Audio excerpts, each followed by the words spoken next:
Okay. Well, okay, we're gonna get started.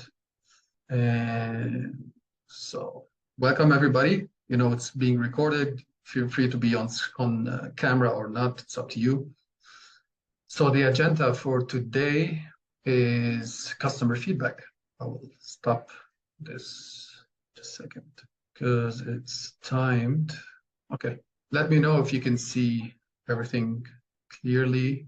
I guess it is. So we will start with defining customer feedback, and then go into why it is important, when to collect feedback, and how to collect it. Okay. So what is customer feedback? It's not only about collecting feedback from customers. So this is my definition. So customer feedback is the information or opinions. You can replace these two with data your customers provide about their needs. So this word need, you will hear it all the time in marketing with me especially, because it all starts there with customers and needs.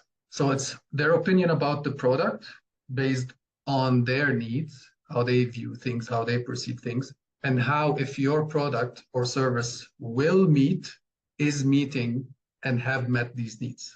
I will explain more why I used all these three tenses, or will get clearer to you in the coming slides.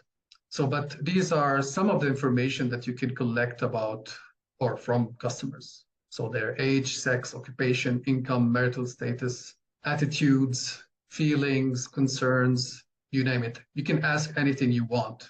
You don't have to ask them all at once, right? But these are the things that you need to be collecting to improve your marketing and to improve your products as well. So what do they like or dislike about your product or service? What made them buy or use it? What are the benefits that stood out the most to them? This is very important, right? You might have a complicated or a complex product or service, which can provide many benefits. And you cannot use all these benefits to communicate it on your landing page, in your messaging, right? It will be too overwhelming for people. So you need to know what are the benefits that they are actually looking out for.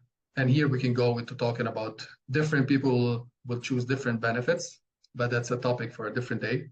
Also asking what features they use the most, what for, when, what did they think of the experience, the service, etc. More, you can ask how did they go about their decision to buy? So you can start before they bought from you or made a purchase or they came to you. How did they find out about you? How did they find out about the product? How did they find out? How did they make their decision to buy from you? How and when do they use it or will they be using it? And how often? Right? It can be different times of the year. It could be on weekends. It can be depending on the product or the service, of course, right? But these are all crucial information that the more you know, the better, the more that you will have to target with your messaging, with your pricing, with the product that you develop. Where did they hear first about you? That's usually the first thing that you would ask about when they come to your site, for instance, or they come to your booth at an event or come to a sales call. Where did they purchase it from? You might be selling a physical product on different platforms. It could be Amazon, right? It can be that you are working like on you have partnerships, right? And they just, or the key here is that they might purchase from your products from places because you're not aware of. Like if they buy from a reseller, for instance, it will be not easy for you to tell who the reseller that they bought from, for instance, right? So you need to know which reseller, for instance. And when did they decide to make a transaction? So what drive them to make a transaction with you to buy, let's say, and when they decided at what, like in this sense here is what happened in their life, what drove them to make the decision. It's not about the features and benefits, something that happened either, like let's say they are representing an office, or they can be entrepreneurs, or it can be normal consumers. You just need to know, okay, what happened in your life? What pushed you to make this transaction with me? Another important question you can ask is, are they buying it for themselves or for others, right? So one thing to keep in mind is that it's not about your product or service, right? So that's the consequence. It is about the customer and their needs. Whatever you build should be built on customers, real customers, and real needs. And customers always come first. And when you understand the customers and how they make decisions, what they care about in terms of features, benefits, and products, then you can start improving on your product or service. So why is it important? For many reasons. These I will list 3 here. So first of all, you won't know unless you ask. Right? You're building, whatever you're building, your business is to serve people. And you need to know why and how and where and when they buy. You can also prioritize areas for improvement based on feedback. Every feature, you can think of it this way, every feature is a product on its own. It has a benefit on its own, right? And it might break or make your business. So if you're missing a feature that brings in a certain benefit that people care about and you do not have it, then they will not make that purchase, right?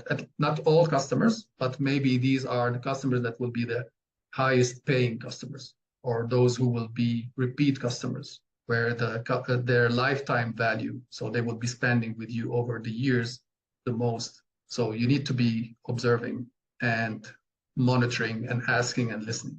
And also, thirdly, is you get to understand who's using your service. You might have thousands of customers, but you want to identify who they are, or at least like if you want to look at your top customers, those who I just mentioned now, who spend the most with you, right?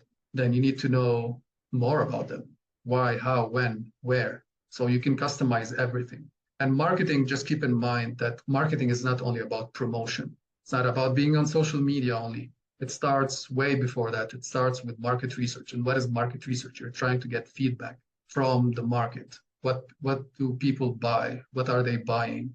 What are their behaviors? How's the economy? This is all feedback, right? But not necessarily from customers themselves directly, but the market is made up of people. So when to collect feedback? If I summarize it, at any chance you have. So it starts with before, while, and after building. So you might be thinking of starting a course, right? You're on social media, let's say on LinkedIn, and you know that there are people who might be interested in your course. You can ask, okay, if I were to build this course on that topic, what would be the things that you want to see in that course, right? While building it, you can start building it and sharing it on social media and get feedback, right? You can have webinars. You can build a minimal viable product and start getting feedback. And after building, now you launch it. And what you're doing here at the same time is that beyond the feedback, you're also nurturing a relationship and building some kind of sort of hype around your product, excitement.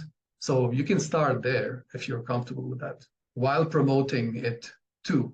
So let's say you're running ads or you're posting on social media, trying to highlight some of the features and benefits.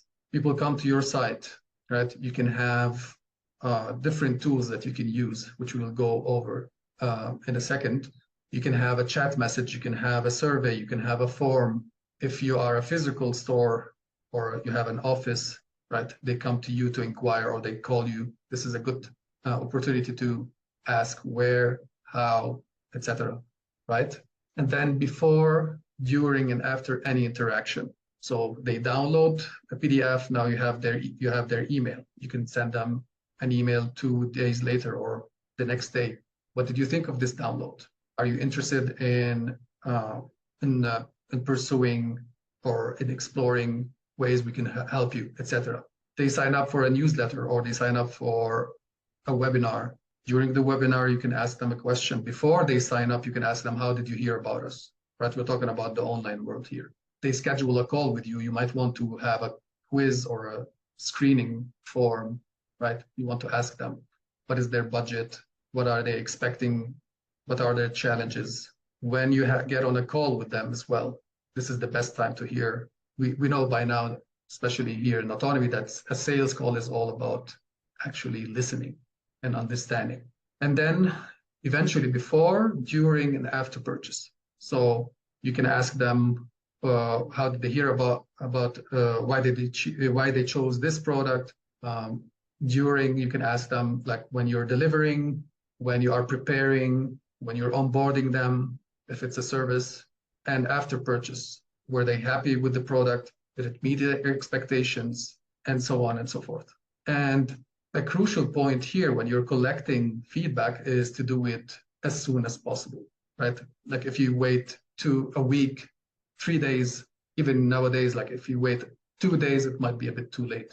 People will forget what they thought of the product. You might even forget that they even downloaded or used or even signed up to anything. So how to collect it? First, we need to look at the different ways that or means that feedback can be collected. So it can be direct. You're communicating directly with the customer. It can be one-on-one, or you're sending emails, or you're chatting. It can be indirect. So they leave reviews on Google, let's say. They might write a review on their blog. They might leave reviews on some platforms. And they also can write about reviews on or complaints on their social media. And finally, inferred.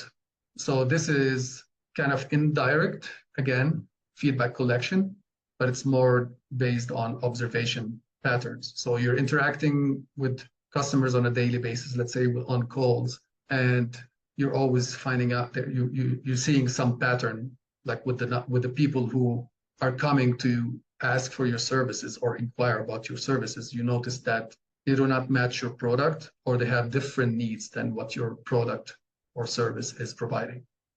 It can be that you have website analytics. So you send them to a landing page and you're expecting them to sign up for a webinar, or you want them to take whatever action, but some of them are not, or most of them are not doing it, or you make a change on the website or on your product and people are not using it. So you see these in analytics mostly. So the tools that you can use, of course, surveys, plenty of tools out there. One that comes to mind is SurveyMonkey, but you can use even a simple form on your website to create a survey. It can be a one-question survey. It doesn't have to be an extensive survey. People do not have time, especially if they're not your customers. They might not bother even. Analytics, you can have interviews. This is the most powerful one. Usability tests if you have digital product, mostly. Social media listening. There are tools out there that you can use. Most of them are paid. However, you can simply make a search, use the search bars or functions in most social media sites to see if anybody's talking about your product or your brand. Feedback and suggestion forms. These can be not only on your website, they can be in your emails, they can be on your social media, in your posts, and reviews on blogs and platforms. So you can create, Google has Google Alerts. I think it's still running, where you can create alerts around certain search or keywords. So you can put your brand name or your competitor's brand name, and it will trigger an alert either on a daily basis or it will collect on a weekly basis and send out anything that can be found on the web where that keyword is found. You can do some of these, you can do all of these. It's up to you and the goals. So the process, the best way to go about it is while you are collecting, you need to have a way of collecting them in one place. And since most of the time it will be qualitative, meaning it's not numbers and figures, right? So you're asking questions. You want to group them into themes. So the product, price, experience, delivery, right? Whatever they are complaining about or anything positive that they talk about. Then quantify. So now you have many themes. You want to see, okay, so grouping them will make it easy to quantify. So how many people are complaining about a feature? How many people are talking positively about this or that? So that's what you're trying to identify to prioritize. And it's not only about the count, right? So people can complain about a lot of things. If you let them complain, this is something I learned while teaching, where the institute I worked at, they made it possible for people to submit their feedback at any time they wanted, and they made them feel that they will take action on any, regardless of the importance of it. And that was, I tell you, hell broke loose. It was there was no suggestion. Was all complaints, no feedback other than complaints. And we were all overwhelmed because somebody decided that we should cater to everybody's needs and feelings.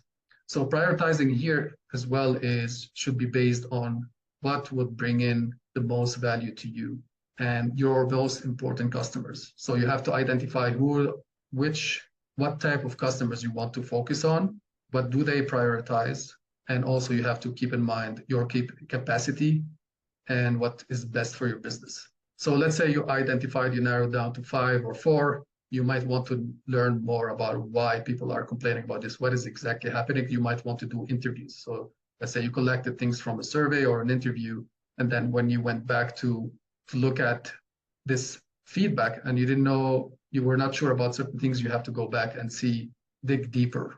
Then again, you have to go back and reevaluate and prioritize. Great, so you collected all this information, you narrowed it down. What can you do now? Well, you need to make a plan of action. You need to test first before you release any new feature. So as a service, a feature can be you're adding a new service, or more things that you will do. It can be also that you will work faster, or you promise deliveries later, or you might make changes to the process, how you collect information, how you deliver, how you communicate, etc. The tools that you use. These can be features because at the end of the day, they will deliver the benefits. So once you have identified that this feature, or people are complaining about this, or people are saying that this is missing, you have to look internally if this is something that you can do, you have the capacity, you have the skills to implement it. If you do, great, but you need to test on a small scale. And ideally, you would start with the people that complain about that, for instance, if you know who they are, right?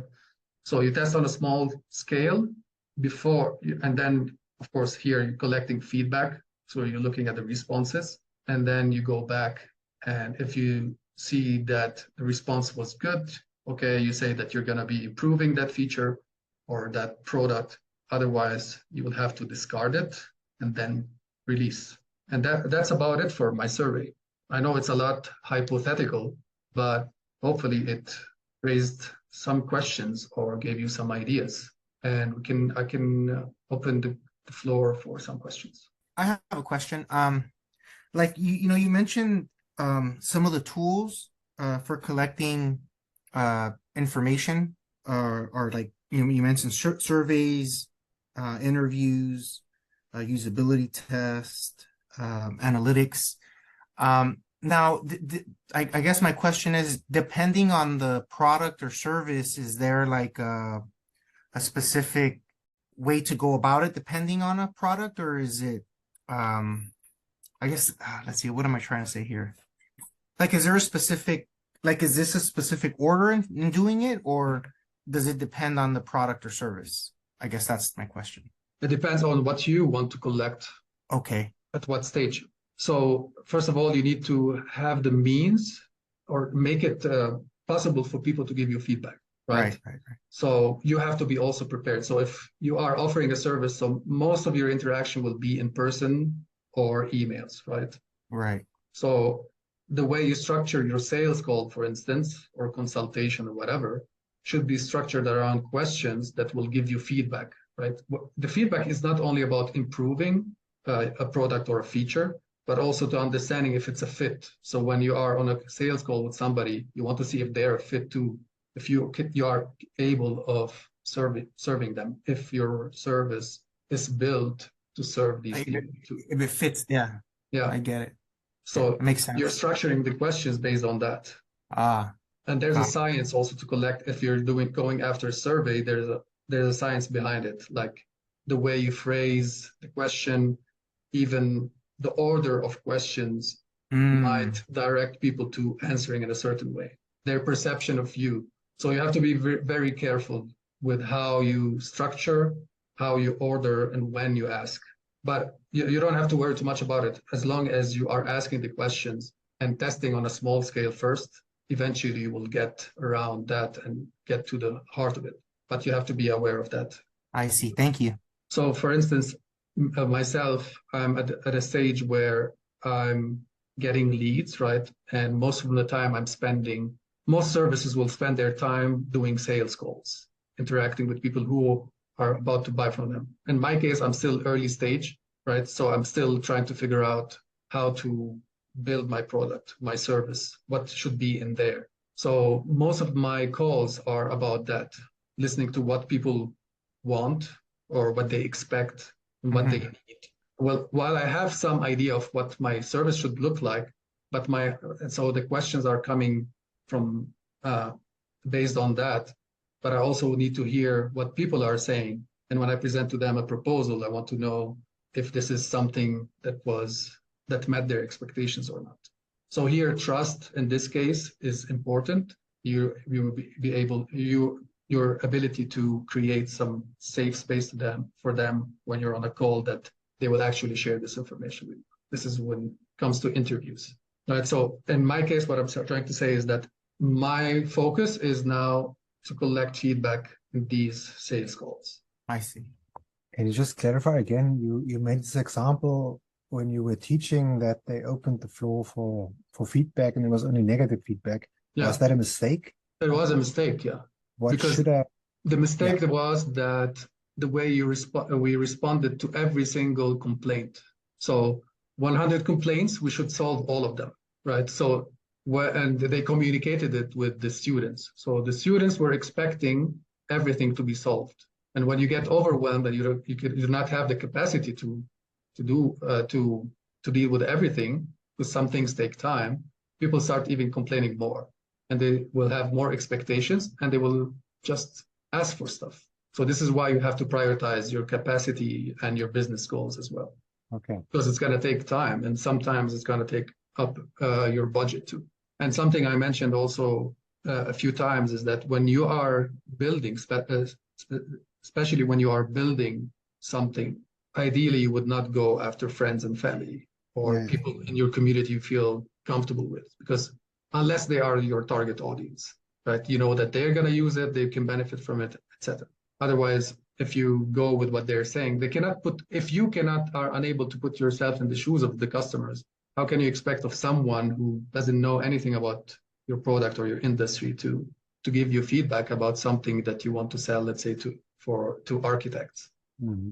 So testimonials also are a form of feedback, right? Mm-hmm. So there's a tendency that people would go and do an interview, like on a video call, and they record. So that I will send you a message and tell you, I'm going to interview you now, and will ask for your feedback. So what do you expect people will say in that call other than positive things? This is why at the end which brings me to my survey, I make it anonymous so that you are also feeling comfortable that, okay, he will not know who's answering what. So you can give me an honest feedback, and I know that people know that the information is safe and they can say whatever they want, and now I can work with that information. So there's nothing interfering compared to getting on a call with you and telling you, can you please give me a testimonial? Hi, Daphne. Hi, Daphne. Hello, everyone. No, it was great. It's was a lot of stuff in there, easily and equally applicable to the online world as to the analog world. Yeah, you can talk in your case, let's say Sabir, you can talk to people and see, like it's a small town, right? So you can go and talk. Where do you fix when, how? Yeah, exactly. It's very easy. You don't have to tell them that you are building anything, because then again, the same issue that they will try to be nice. You just want to get like really raw data. Yeah. Yeah. Thank you, Suleiman. How do you do it? Do you do any of that, or just based on your interactions with people? Do you make any changes to your service? Not actively at the moment, but this is something I need to start considering, especially testimonials for patients on my website. Yeah, I think that would be really helpful, how to get good reviews, how to, and also when I'm trying to market things, specials or promotions for certain services, if I, for example, if I have a promotion for fillings, if you get 5 fillings for $500 or something like that, how can I sort of generate feedback on it to improve that promotion or deal somehow. So I'm just kind of brainstorming. And yeah, you're welcome. Thank you for it's everything seems pretty straightforward and then logical as far as how to go about collecting everything and then just analyzing it and fine tuning it, refining it. So it's a benefit to all the parties involved. So Yeah, if you have a list, I'm sure you're using some system to collect, every customer, how much they spent with you, who they are, where they live, their age, right? yeah, So you can easily download this information and start just looking in an Excel sheet if you're comfortable with that, and see who's spending the most with you, who's coming more regularly, and you might want to speak to some of them and start with creating promotions and offers to them and talk to them too. okay, yeah, it's a great idea. Any other questions? You can ask anything. It doesn't have to be related to this survey. I'm always happy to help. By the way, Rawad, it's a great presentation. You made it sound so easy. It's always like So that. which leads to my question. You know, I wrote down a lot of notes, and I always feel when I'm like trying to get information, I get overwhelmed. And so my question is like the time frame. Like, do you? I know you said you should always be collecting data, but do you have like specific time frames in place for these, like prior to launching? Like, should people collect data from like, for X amount of months or X amount of time, or I don't know. That just came to mind. So are you building something at the moment? Yeah, I'm working on a social, like on a website, but it's like a social website, I guess. And it's almost done. And now I'm at the stage where I should start collecting data. But I guess like what I'm thinking right now, I haven't done it yet, but what I've been thinking is reaching out to people, on social media, like through the account I created accounts for the website, and then following people and then reaching out to some of them. That was my first kind of thought, but yeah, that's why I'm going to be attending your classes more frequently. Okay, so you have a website. It's a social media platform. So it's a kind of a tool, right? So you need users, and this is why you see the offers are always freemiums, right? Because they want to collect data. They want to know how people use it. So your first goal should be now is to, if you can, the target audience to be invited on this platform and see how they're going to be using it. There's a tool I use on some of the websites I use, or whenever I'm using, like we're creating landing page or something. It's called Hotjar, and what it does, it records. So whenever somebody lands on a page on your site, it can record the session. So it's like a video where you see where people are. How do you spell that? Clicking. Hotjar. Let me type it. Is that a plugin on WordPress? And then, yeah, you need the plugin just to install the code. So hotjar.com. All right. You can, there's a free plan for it. So this helps you too. You can also create, I think you can create on the free plan, you create heat maps where people are clicking the most. So that's one way you can interview people. You can have at different interactions, you can have people answering one question surveys. Got it. Thank you. Yeah, great stuff. You said on one side you don't want to tell people that you're building, you want honest feedback. And so how would you go about collecting testimonials? Ask them directly, or? Yeah, when it comes to services, you will see it on their faces.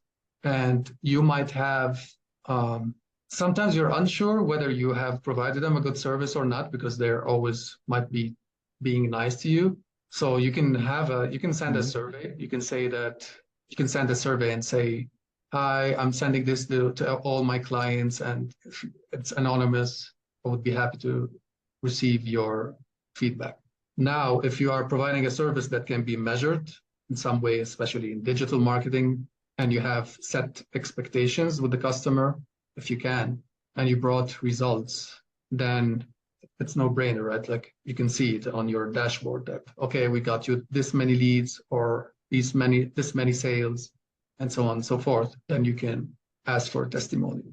You can send an email that's what I normally do. I will send an email with a template. I have a template with some examples on what people wrote before them. So I hired Rawad for this. My challenges were these. At first, I had this concern, but eventually I was happy. We did this and that, and we were happy with the results, which were these and that. Right. So I sent it via email. So then they can decide if they want to provide this information, this testimonial or not. There's another trick you can do. There are tools that you can use like Loom. Most of the time they have to create an account, but there are other tools maybe can be for free. You can provide a link. If you're more comfortable recording yourself on video, please use this link and then just click on it, and then they're on camera, they record, and then you will receive it. Right. Again, it's the least pressure you can exert on them. So asking them unexpectedly to give you a testimonial on the video call would not be as genuine as when you give them the option to opt out. And with written testimonials, is a template a good thing to just guide them a bit in which direction you would like to have the feedback? Yeah. Now, in your case, you might want to have these reviews on Google if people are Googling your service or a service like yours, a bike repair shop near me, for instance, right? And then they will see your Google business profile and they will see the star rating plus the comments. So if you want to collect them, also you can have a link from Google that you can send via email, and then when they click on the link, they go to Google, and then they write, and it will be left there. And what you would normally do if you have a website, for instance, you can copy these reviews, the good ones, and have them on your site. Yeah, thanks. You're welcome. Rawad, will there be a replay? I'm sorry I was late. I missed all of the presentation. Yeah, but there will be. So let me know if any other questions. I'm happy to answer. Cognito for. Okay. Any suggestions? Can you guys hear me? Any suggestions for next presentation? It's okay if you don't have. This is all kind of new to me, so I think whatever. I guess I would be interested in like this was really good. What would you like? What would come naturally after this? After the collection, would be like the release of your thing and continual data collection. This should be an ongoing process. Right. I guess I want to learn like the basics of marketing. So I guess So I guess I'm just trying to get my feet wet in marketing. So any and all information is welcome on my part. Yeah. So think of it this way: everything that you are doing, any interaction with the customer, is a service. So if you're doing just a sales call or a discovery call, right, that's a service. A newsletter is a product. It's not only the things that people pay for are products, right? Everything around the experience with you is a product, is a feature or a part of your product, right? A feature is a product, but put it in other words, that every interaction with you is a feature. Anything that you, beyond what you offer, your core product or service, is a feature. The delivery service, the packaging, anything that you do is a feature that you need to consider whether to have it or not, if it's bringing benefits or not, if it's something that you can handle or not. Like you can complicate and add more features, or you can simplify and increase values in other ways, but you need to understand what people value most. Yeah, unfortunately, there's no straightforward answer or one template for everything, but you can learn from any type of business, really, whether products or services, digital or physical, or just sometimes it's verbal, right? Like coaching. All right, I've got a real life example. I've been working on the Understanding Controlled Opposition course, for a while now, and I'm putting together my third version of this, which I've done 2 versions so far. Each was like the first one was like a 5-week examination, once a week kind of thing. Primarily, PowerPoint driven. I think approximately 40-50 slides per presentation, about an hour, with a little bit of discussion. And then, of course, I've got, once a month, I try and have a discussion within our community about understanding controlled opposition and how that works. people don't really, I think it's a valuable thing, but I don't think people really understand the value of what I'm trying to provide here. And so, I'm trying to give people the basis of understanding what's going on behind the scenes. So like what they see, is just is just a surface of what's actually going on. And that's why I examine the tools. But in this particular edition, I'm putting together, kind of useful lessons that can be derived from each of these areas. So I'm focusing less on the material and less on the kind of the intricate details of the material and more on how people can actually use this stuff so it brings about peace of mind. But with that said, I'm going to be marketing this to our community. And I don't know, is there any particular suggestions you have about how I might get better understanding of that? Yeah, I might be a bit brutal, but from Please, hearing be brutal. you speak, it sounds to me that you believe that there's value and you're trying to Yeah. impose that value on them. There might be value, but maybe the way you are, you're not getting the right feedback because I think I know, I've seen how you interact. It's mostly on videos again, and you're asking people, what do you think? Maybe you should try to ask after, like I have a survey for the after the fact. It's anonymous. You might want to reach out to people who took your course in the past, okay, how they benefited, because sometimes the benefit comes later. This can happen in marketing too, right? I'm helping somebody build their business. They might not see immediate results, but if they remain consistent and with time, they might see these results. If they don't, that means that I've done something wrong. But how can I know after they have paid me and left, right? So that could be another. So this is why it's important to have relationships with people, even beyond the purchase, especially with courses, because sometimes it feels, especially your course is more like a community. It's very community based. So they might be happy and they think that they're getting value, but this is not the value that you had in mind. So you need to understand why they're coming to the course before, and then how they are benefiting from it during the course. You have to consistently asking, and then after you need to find ways. When I build my courses, I have always feedback forms for every module.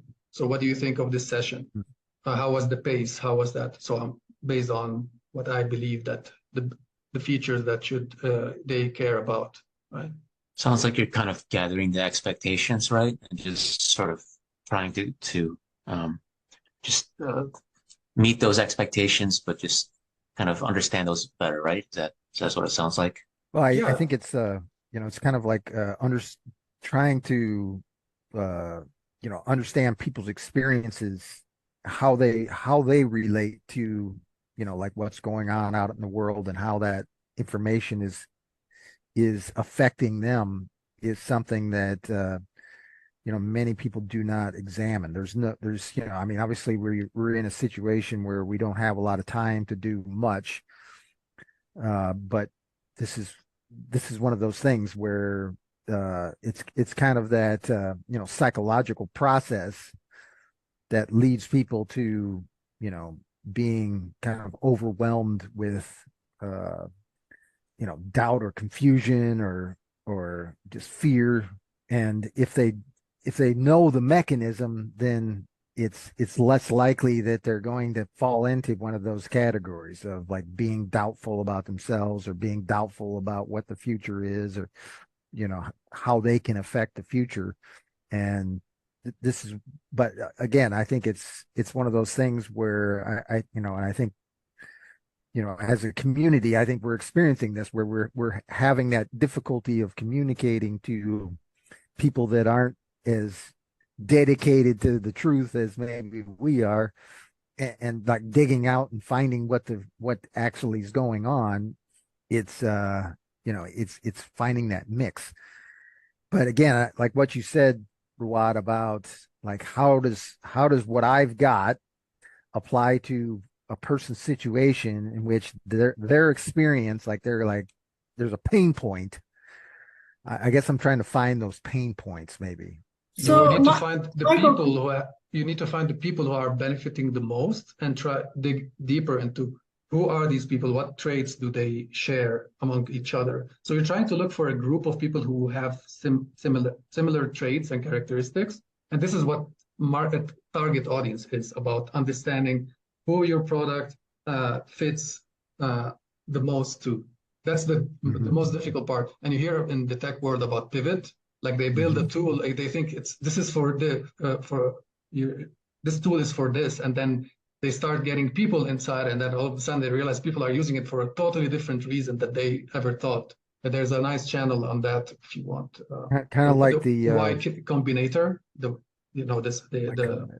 Yeah. So they share a lot of stories about entrepreneurs in the tech world, and they always tell these stories. They build the tool for something, and then people are using it for something else, and then they change it to something totally different. Like Facebook was also just for colleges, and you just share your picture and I don't know what, and look at it now.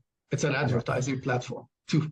It's many, many other things that they never thought that it can be used in that way when they built it. Yeah, the thing that came to mind was the blue pill that what was that originally designed for? Like blood pressure or something like that, and then it became like the sex pill. Viagra. Viagra. That's Viagra. right. Okay. So, Michael, what is the biggest challenge that you're facing? That are people have all the people that attended your presentations not been forthcoming with the feedback? Is that? Well, I've been personally unhappy. I think everybody that that have attended, I think, has had given me positive feedback, but I don't think I'm getting the understanding across that I'd like to get across, and also provide something valuable, because my particular belief is you get good at what you practice, and if people aren't practicing it, then they're not getting good at it, and giving people stuff that they can use and use regularly. And when they use it regularly, they, it's because it's delivering value to them, but kind of getting that information in the right form that it's like, oh yeah, I see that, because there's things that are going on every day that if you saw them, you could basically put them in the right, you could put them in the right space. But if you don't see that, it just, I see people suffering with, where to put this information, like a lot of the stuff that's coming out. And honestly, I've been completely absent from the world for a month now, and I can see this even more clearly now. It's like as I talk to people about what's going on in their lives and stuff, and just kind of hear people talk about what's like what their contemporary worries are. I can see how we're driven by a lot of this input, and much of it is going on kind of below our conscious kind of understanding, because we're just kind of caught up in kind of the normal everyday kind of thing, and the routines and the conversations that we have, and we don't really see how we're kind of contributing to comes to a lot of these things that they're these illusions that they're creating for us to believe in.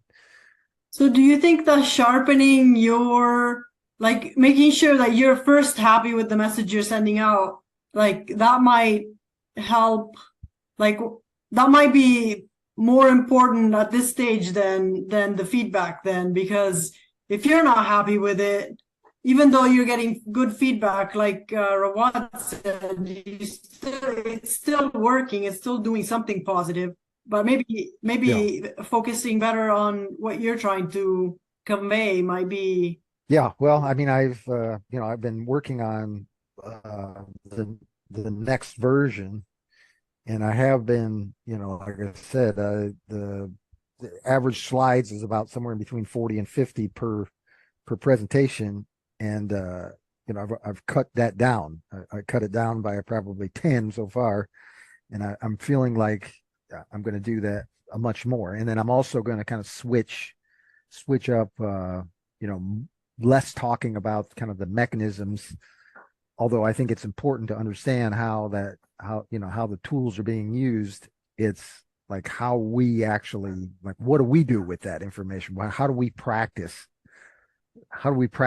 understand, like, using what we know about how they're doing stuff, so that, like, when we see things coming out in the news and in the conversations that we're having with people, how do we then apply that so that, you know, we don't contribute to, you know, adding to the, you know, the fear, the doubt, the confusion, rather than alleviating that, you know, for ourselves and for other people. That's my interest. But I see we're definitely over on time, so I don't want to hold people up. But again, thank you, Rawad, as usual. Super valuable stuff, and appreciate you taking the time to explain it to us. You're welcome. I just wanted to add, Yeah, sorry, go ahead. just real quick, and this is just me throwing out an idea. Have you considered changing up the format a little bit instead of slides? Like, and this is silly. You can take this or leave it or run with it. But I'm open. have you ever played that game Cash Flow?